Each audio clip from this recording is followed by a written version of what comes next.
Hello and welcome. I am Scarberlock, and this is City of Heroes. We're with Liberty Lass, who's 45,000 XP from getting to a level 30, and we're on the Ubelmann story arc. There's fifth column raids going on, and they're now after the World War II era hero Thunderhead, Jim Thunderhead Bartlett. So we have to see if we can find him, and he's all the way in Boomtown. So I think what we're going to do is go to our superhero base and head to Boomtown that way.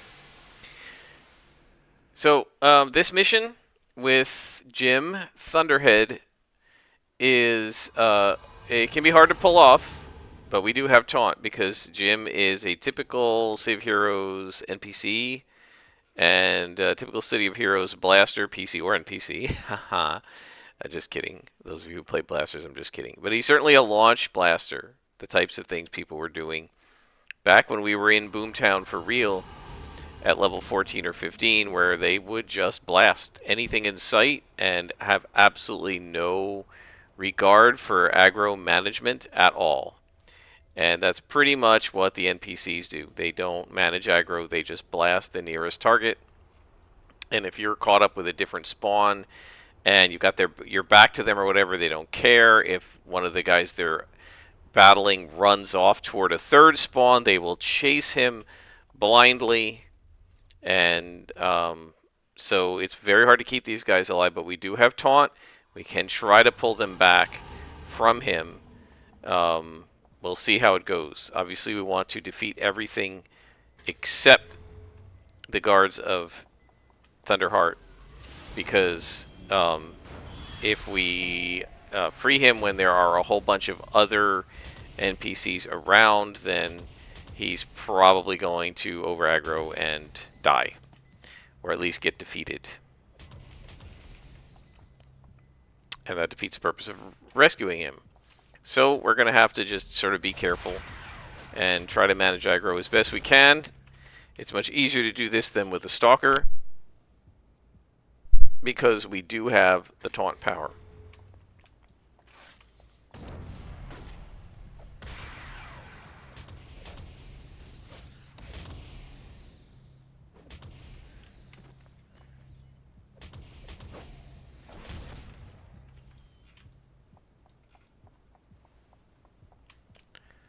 It's interesting with some of these little nooks here where they have some crates in the middle of a spawn, basically, how a lot of times the spawn will be split up, which is obviously very ineffective, because then you can fight two and then one instead of fighting three at once. I'm curious why they would design it that way, but it may just be that the spawn can appear anywhere within that little nook, and it's just random, but they did it again here, right?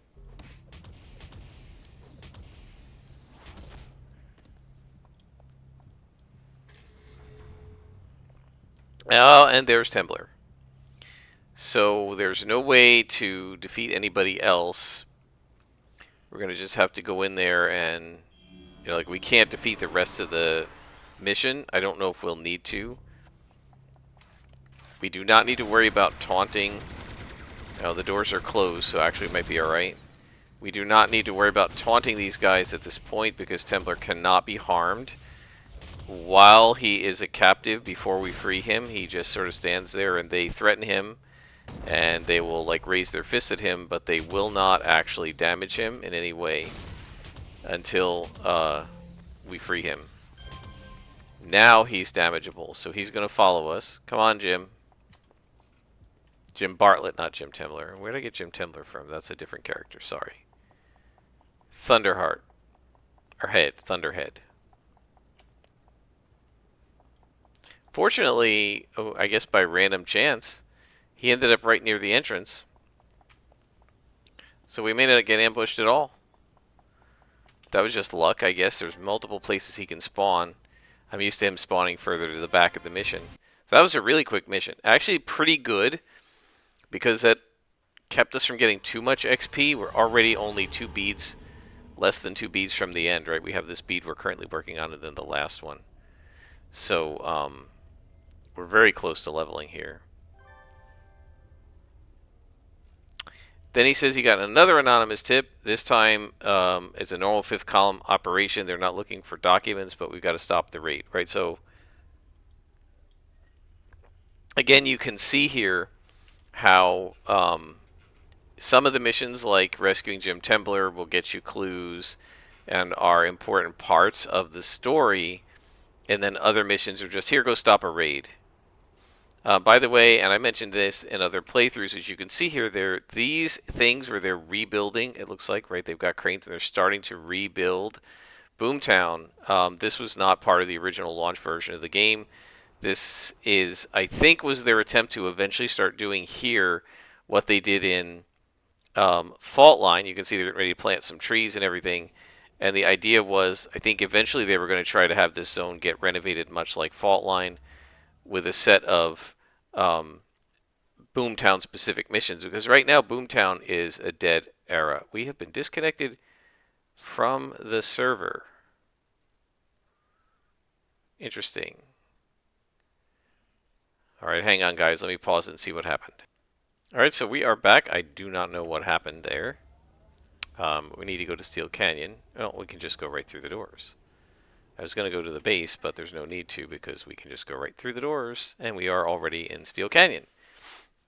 So yeah, as I was saying, Boomtown is a desert, right? Nobody goes into Boomtown unless there's a mission in there, and nobody street hunts in Boomtown. I can't tell you the last time I saw people, like actual groups, going in and street hunting in Boomtown. It was certainly during live, and it was probably before 2008. Um, so it really would have been good if they had renovated that zone. It's unfortunate that they never did. So now we're in a lab map, and we are going to defeat all, right? We're going to defeat everybody. So this is just go through the map and defeat every single guy we see. Good for Fury. I think I mentioned at one point that one of my supergroup mates said, well, when I'm a brute, all missions are defeat all because of the Fury, right? You're trying to get your Fury built up. And that should take down the Mech Man. Oh, we missed him. You see, again, he's got a sliver left, then we miss. Always seems to happen. So,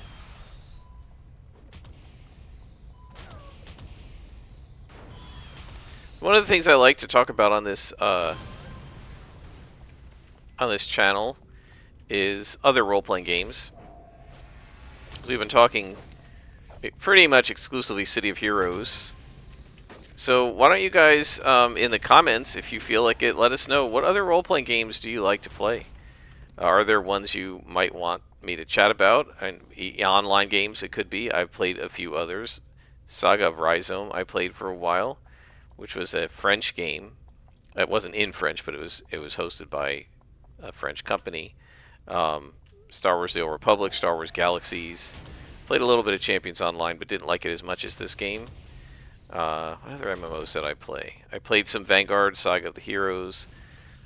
I actually played that for quite a while. I think I got to like 18th level in that game. Can't remember. Guild Wars 1, but not 2. Don't remember all that much about most of those, to be honest. Star Wars: The Old Republic I remember quite a bit of because it's more recent. I remember a lot about Star Wars Galaxies. But then, of course, there are tabletop games, right? Like D&D or Champions or Call of Cthulhu or Stars Without Number, Worlds Without Number, etc. You got AD&D, Rollmaster, Dark Master, Dungeon Crawl Classics. There are so many role-playing games out there. Forbidden Lands, Savage Worlds, that's the one I'm playing currently. And within Savage Worlds, I'm playing in the Deadlands setting. What role-playing games, both online and tabletop, do you guys play? Which are your favorites? I like Savage Worlds an awful lot. I feel like it encodes into the game a lot of the things that players like to do informally but without any mechanics behind them, and that can lead to sort of abusive or broken gameplay. So One of the things I've talked about in my rants many times is this idea of the rule of cool. We're just making sure we clear everything in the map because this is a defeat all. The rule of cool, which is supposedly if it's cool, the GM should allow it, and if it'll make the players feel cool, go ahead and allow it. And what I like about Savage Worlds is that they have things like bennies, which are tokens you can use to spend to get your character to re-roll things or survive a killing blow or that kind of stuff.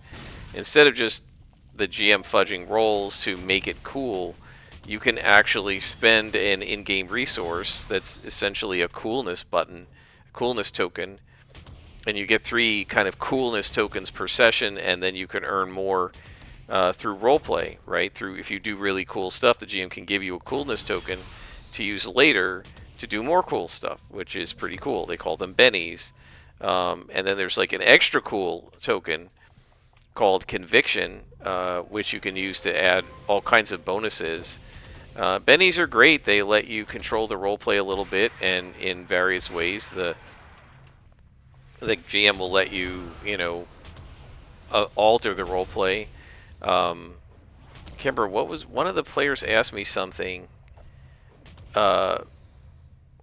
in our last Deadlands game? She was like, "Ooh, can we say that my character knows this?" And I said, "Well, if you give me a Benny, we can." And she was like, "Oh, okay, take the Benny."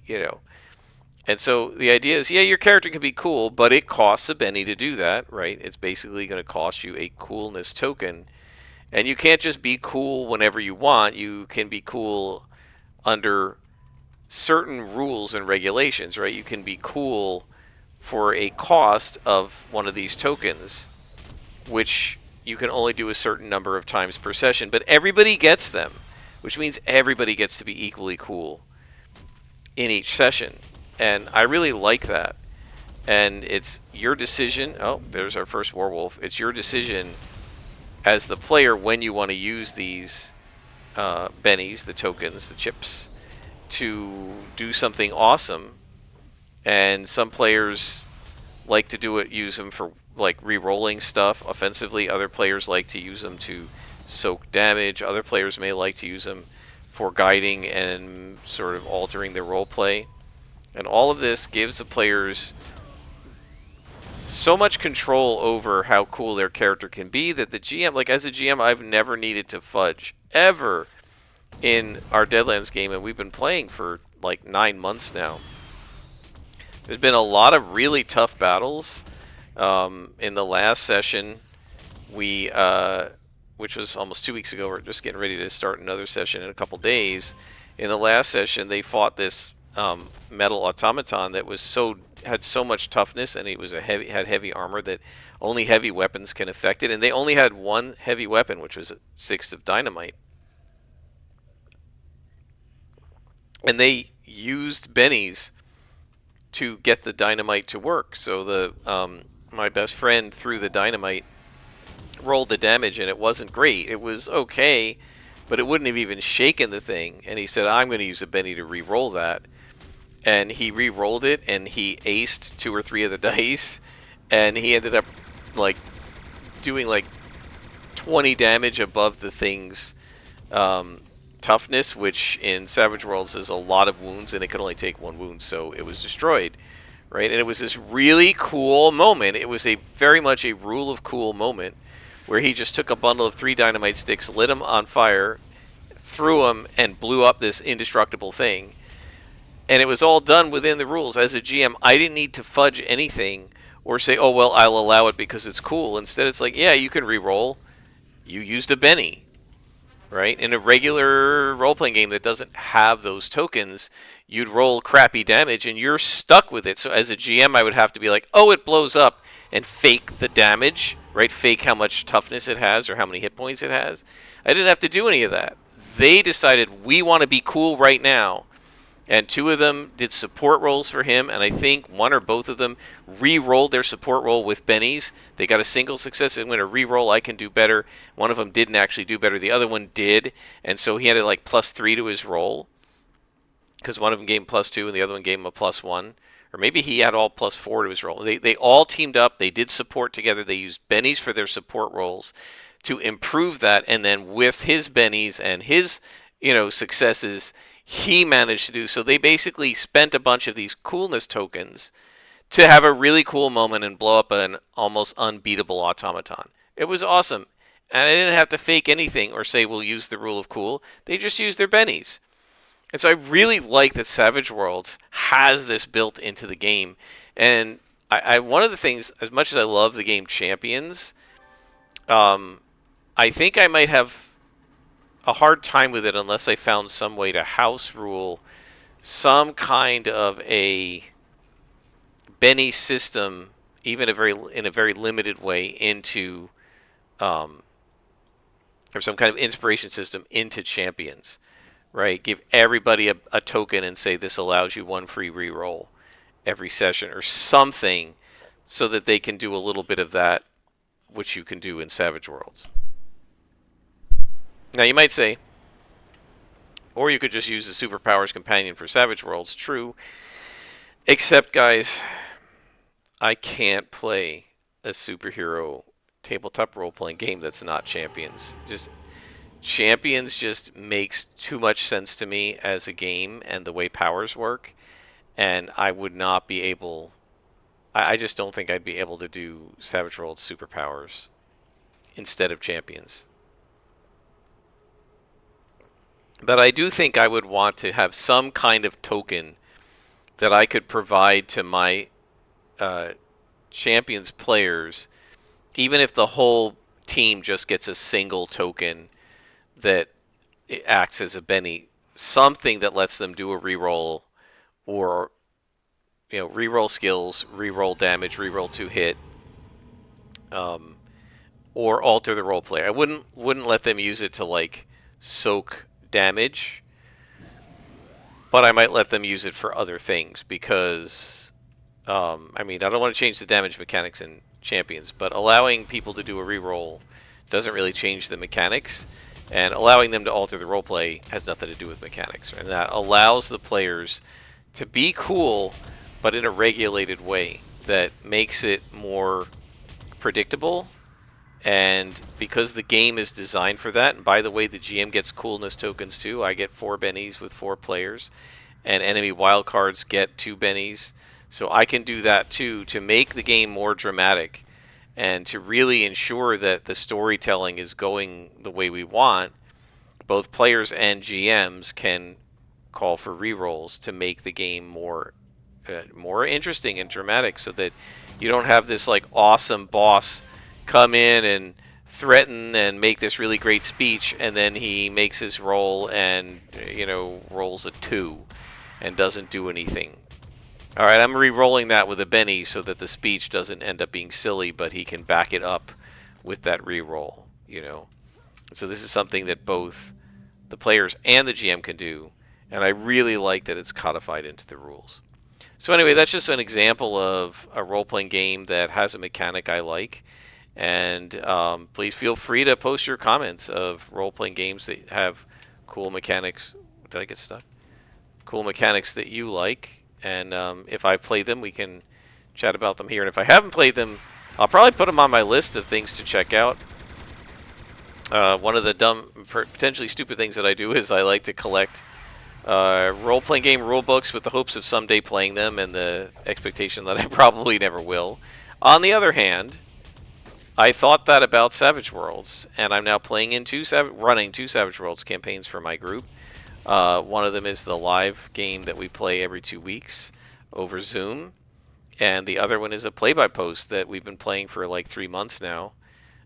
Each month is a session, so we're halfway through, in February, halfway through our 3rd session, and the players they just woke up, they went and stayed on a pig farm and actually slept in a barn full of pigs, and 2 of them had fatigue because they failed their vigor rolls from the smell and the sound of the pigs, so they didn't get a good night's rest. Now they're trying to investigate why the livestock in the farms in this area is being like slowly killed off and dragged off into the woods, near the woods, and so they're going to investigate. And what's actually going on, I can tell you guys, right? Spoiler alert, but none of my players listen to this. What's actually going on is that there's a sort of an intelligent dire wolf that is controlling the other wolves in its pack and is using them to attack the livestock. And if they investigate fully, there's a glade in the middle of the wolves, in the middle of the woods, where the wolves' den is, and there's a little spring of water that they're drinking out of that is corrupted and is basically turning them evil. And if they investigate the source of the spring water, there's actually a little totem that was created by an orc priestess to for for the actual purpose of harming the kingdom. The orcs are possibly planning to attack, and so this is just sort of a little bit of foreshadowing. It was supposed to be the first adventure they got into, but they got sidetracked into a wizard's tower, a ruined wizard's tower, as they crossed the one river.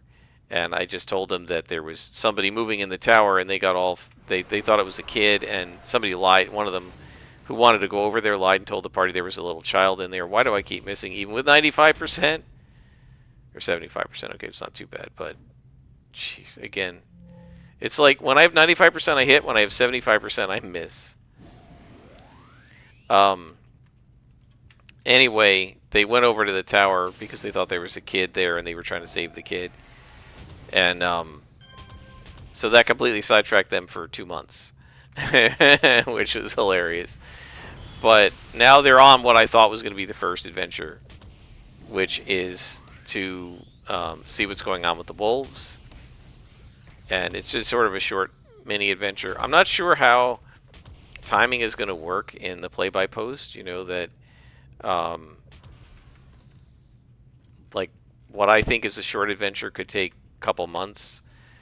Whether that's the right length of time for play-by-post, I'm not really sure.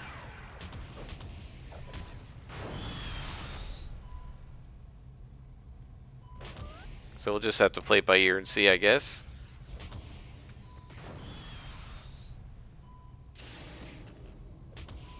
But anyway, that's what sort of the kind of thing I was getting at. So if there are individual games that you really like, missed again on 95%. If there are individual games that you really like, feel free to post. As you guys know, I've played some Ironsworn because I have some of those on my channel, and Starforged, which is Ironsworn in space. I've heard that they're in the works on eventually making a second edition of Ironsworn, so I'll probably get in on the Kickstarter of that when it happens. I really have mixed feelings about Ironsworn. I think, first of all, the game is a very high quality, and I recommend anybody interested in a narrative gameplay, and also especially if you're interested in how to really use random number tables to inspire your roleplay. It's really good practice to play some Ironsworn. And the base Ironsworn rulebook is a free PDF download. Not a partial PDF, but the full PDF, as far as I know, is available for download from Sean Tompkins' website. If you go to just Google Ironsworn and you can find it. I've actually purchased the hardcovers of both Ironsworn and Ironsworn Delve. Now, Delve is not free. That you're going to have to pay for, and I recommend getting Delve if you're interested in Ironsworn, because it adds some good elements to the game. The main issue I have with Ironsworn, because I absolutely love the dungeon delving mechanics. I love the basic mechanics of how you set up the running of quests, what they call the Iron Vows, setting up the background vow and stuff. I love the way it does that. I like the way the oracles work and everything. I have two issues with it. The main issue I have with it is I'm just not a huge fan of the abstracted combat, and of the fact that, and there are other games like this as well. It may be just a powered by the apocalypse thing, but that the enemy NPCs don't get to actually make moves. Only the player character makes moves, and then what the NPCs are doing is inferred from the success or failure of the move. So, for example, Liberty Lass is fighting 2 fifth column. The fifth column don't make any attacks. Liberty Lass gets to make a move, and if she decides to, say, strike one of them with the basic strike maneuver, which could be anything, right? You make a roll, and if you get a strong hit, she does damage to her enemies as a group, just a progress bar.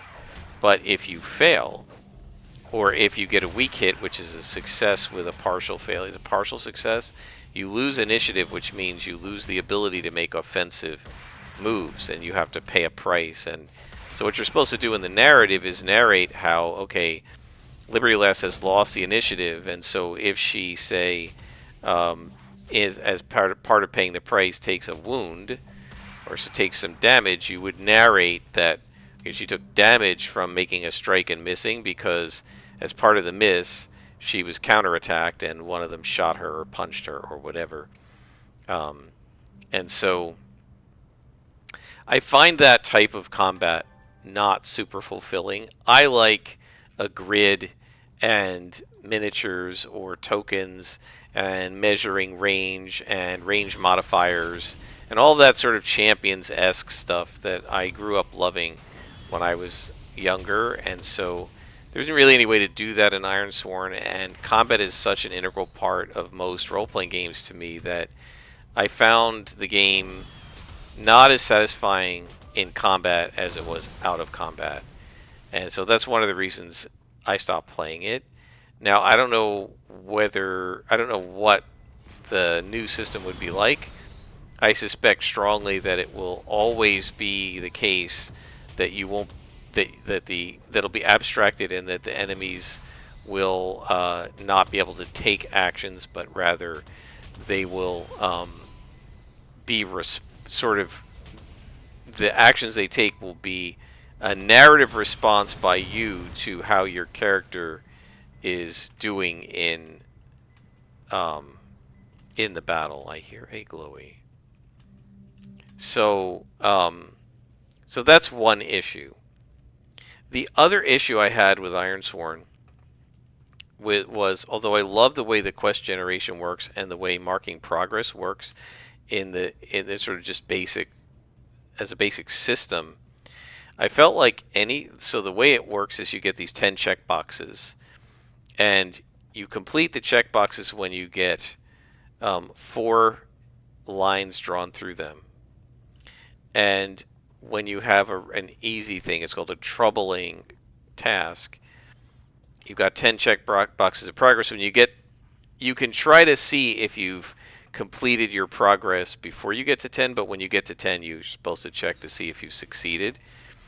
And one of the major things I don't like about this is that for an easier task, you're checking 2 or 3 boxes at a time. So after 3 steps in the task, or 4, you're done. For a sort of a regular task, what they call formidable, you're filling in all 4 lines. Basically, you're filling in an entire box with each progress. So that's basically 10 steps to your quest. Anything more than that, and you're only filling in partial boxes. So there could be up to 20 steps to your quest if you're on a, what is it called, an extreme quest, and if you're on an epic quest, could be up to 40. Right, each box needs 4 lines drawn in it, and each quest advances only one of those 4 lines. So you're looking at a very long quest, and battles can also have that same scale, journeys as well. And what I found was doing anything beyond the formidable, the one, and we've leveled up, the one quest chapter per box is just insanely long. And so I feel like that's an issue because that's 40% of the possible quest lengths that you could do. And I just feel like that was one of the other issues I had. Was I tried doing some of the longer quests and I just found that I got bored, right? I'm still on this quest. I've been doing this quest for 10 sessions. And so those are some issues I had with Ironsworn. But, I mean, it's a free download to get the basic PDF. So I would say, if you're potentially interested, go for it. Um, I always like free stuff, and you can see how the game plays. And it is very, very good. So they're building a time machine, right? So what they're trying to do is build a time machine to go back to World War II and bring Ubelmann forward, I think, right?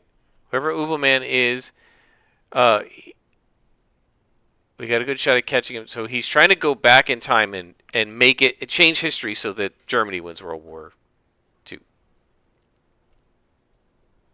So we're going to Independence Port. Where am I?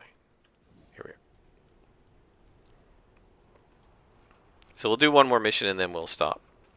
So anyway, so I talked a little bit about Savage Worlds, a little bit about Ironsworn. Feel free to post what games you're interested in, and as I said, I am an avid and hopeless collector of role-playing game books. One of my colleague at work, who's playing in our play-by-post, and he's the one who got me back into tabletop role-playing games about 4 years ago. Um, it was my birthday recently, and I didn't expect him to get me anything, but uh, he emailed me. He's like, "I got your birthday present," and I walked over, and it was the soft cover full rule book of Dungeon Crawl Classics. He's like, "We have to play this game. It's so cool." So I wouldn't be DMing it, but I would like to try it. And he's also got Forbidden Lands and Dragonbane and Vyzen, which are all by Free League, and he said they're all really awesome. And he wants to run me through some of these games. I don't know. We need a couple other people, and I don't know that we really have anybody local, but I mean, if he wants to, I'm there. So he said sometime probably in March he might want to try it. Whether we're going to actually do that or not, I don't know. He likes to propose, "Oh, we're going to do it," and then he doesn't have time because he has kids and a wife and everything. And his wife is actually just in a car accident and got injured. She's okay, but she got injured, so I think he has to do a little more taking care of the boys for a while until she feels better. By the way, this is one of the zone events. This is a Ghost Shift, and it's programmed to go through certain zones. I think all the ones with water, like Talos Island, it goes through, and this one, and I might go through Founders Falls. I don't remember now.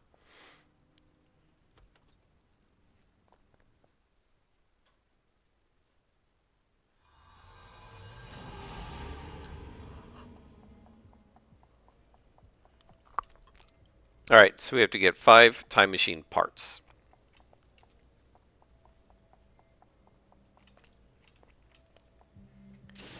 And then, oh, we do need to level up. I forgot to do that, guys. Let's do that, and then after this mission, and then we'll stop. This isn't that big of a warehouse based on the map size, so it probably won't take that long. And what you're going to see now is, even though we have the mission set on +1, they're not going to go above 30th level or so, because um, the mission can't, right? So it can only be a level 30 mission. It can't be a level 31 mission because it stops at level 30. So there might be yellows in here because some of the spawns have been +1. But I don't think we'll see any more oranges and reds, just because there's a level cap to the mission.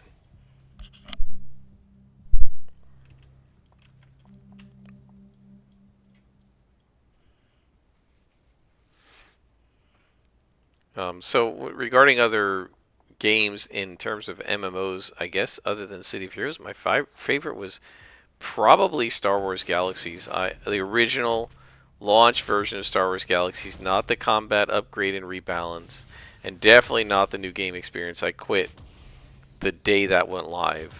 I tried it for about an hour and I was like, nope, this is not for me. But I really enjoyed the original launch version of that game, which was all skill based, not level based. I loved how you could drop skills and make new skills. You could master multiple different skills with the same character. It's like you didn't need a bunch of alts, because if you wanted to switch from being a bounty hunter to being a dancer, you could just drop your bounty hunter skills and level up dancer skills, which is pretty cool. I really liked that. I loved the way the player cities worked, and the way the guilds worked and the guild halls and everything. And yeah, there was a lot to like about that game, and I made some of the best friends I've ever had in MMOs in that game. Um, we had a ball. I also saw some of the worst guild drama I've ever seen in the first guild I joined in that game. So, you know, six of one, half a dozen of the others. But I really liked it, and uh, it was a lot of fun. I played, my primary character was a dancer, eventually became what we call a Grand Master Entertainer. Mastered entertainer, dancer, musician, and image designer. And that's basically all the skill points you could do. Um, my other character, who I had to build a second account because you couldn't do alts on the same server. My other character um, was a Terrace Kazi artist of martial arts. You know me. She was a Terrace Kazi artist slash scout slash creature handler. And then she did some architect as well, I think. But mostly she was a Terrace Kazi artist and a creature handler. And I had a lot of fun going to dangerous planets like Dathomir and finding things like baby rancors and taming them to become pets. I had a pet rancor named Grumpy, who was a lot of fun. And I had several other really neat pets that were a lot of fun to go out into the universe and tame. It was quite the challenge because if you tried to approach these hostile creatures, the parents would attack, and if you aggroed the parents, you would aggro the baby. So you had to find a way to get the baby tamed without aggroing the parents, or find some way to pull the parents without pulling the baby, which was nearly impossible, but there were ways to do it, I think. And so, yeah, it was definitely something that was a lot of fun and required a tremendous amount of patience. I really enjoyed that game. I liked all the social role play. My character, I was on an actual band called Hyperdrive on the Naritas or Naritas, however you say it, server, and yeah, we used to go around tour the galaxy, perform. We got into like um, there were contests, like competitions, and we won twice. And there was this awesome guy, I can't remember his name, who was like, he was solo. We were a group. So we had musicians and dancers together, and we coordinated the dance moves in time to the music, which was really cool. I really enjoyed doing that. And then there was this other guy who was a musician, and he was sort of a soloist. And we always ended up in the finals against him because he was awesome as well. He would create these really cool stories and set them to the music with word balloons. Um, and I did as well. What I used to do is I would take real songs and I would rewrite the lyrics to the meter of the song. So I had a there was a cantina on Tatooine called the Lucky Despot. It's not the cantina where Luke meets Han Solo in A New Hope. It's a different one, but it built in the side of a freighter, like a crashed freighter, and they turned it into a casino. And it's a cantina rather. It's called the Lucky Despot. And I took the theme song from the movie The Gunfight at the OK Corral from the '60s with Burt Lancaster and Kirk Douglas. Um, and I took the Gunfight at the OK Corral theme and I Star Warsed it up, and it was called The Gunfight at the Lucky Despot, and it was about a gunfight between Han Solo and a bounty hunter, which was pretty cool. And then I took the song Memory, from the play Cats, and I called it Order 66. So instead of Memory all alone in the moonlight or whatever, it was orders. They were following orders. And I don't remember all the other words, but yeah, it was basically a song about Order 66 and how all the Jedi had been killed. And it was essentially my character, who was a neutral but was a rebel sympathizer, creating these lyrics as a rebel sympathizer. And she used to sing it in front of people she knew were Imperial sympathizers, almost like daring them to do something about it. It was pretty fun. It was all people in our guild, right? It was just role play.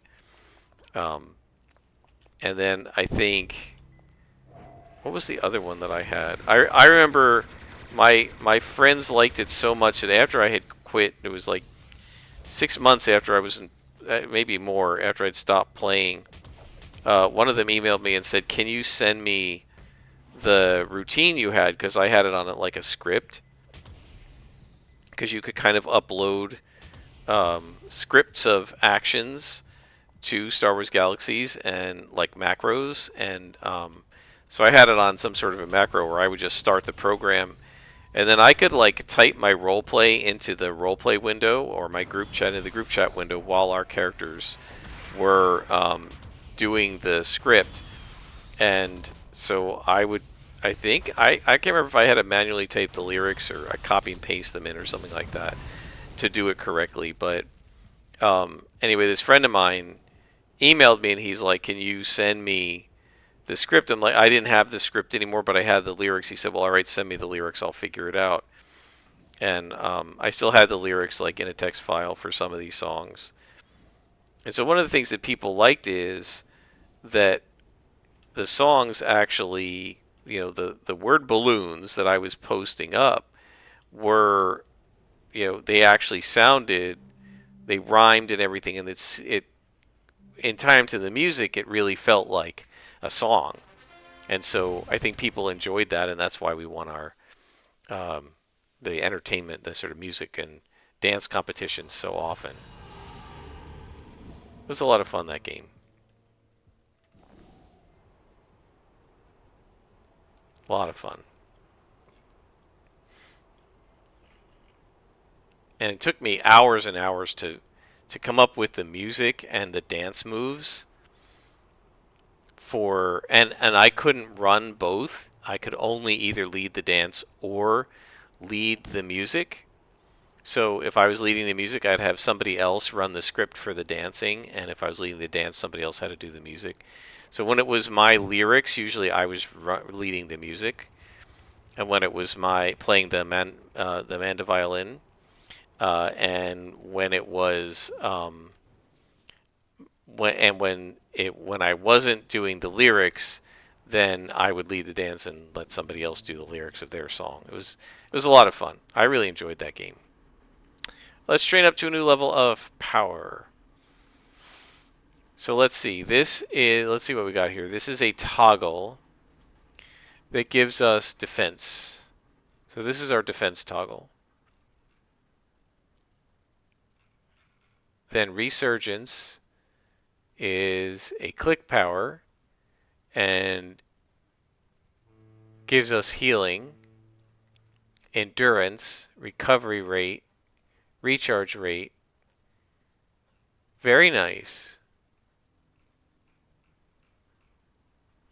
And then strength of will gives us is a click power, gives us massive resistance, and then there's probably a crash.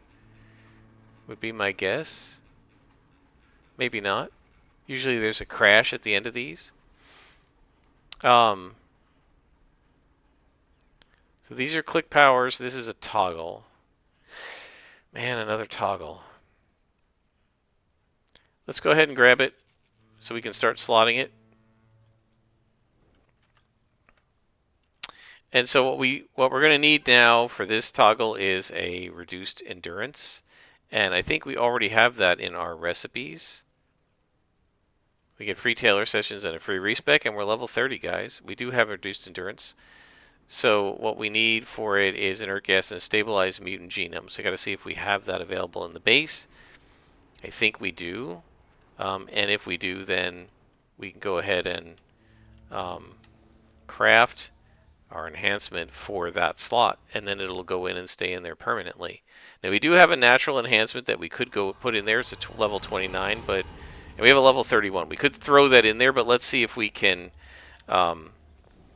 craft the one that we already have. So we need the stabilized mutant genome. I don't remember whether that's yellow or white. These are in alphabetical order, and there we go. We got one. So we should be able to craft our enhancement here, endurance reduction, and we craft it. And then we will just slot that in. And now we permanently have reduced our endurance costs here from 0.15 to 1 to 0.15. We will move our toggle over here and turn it on.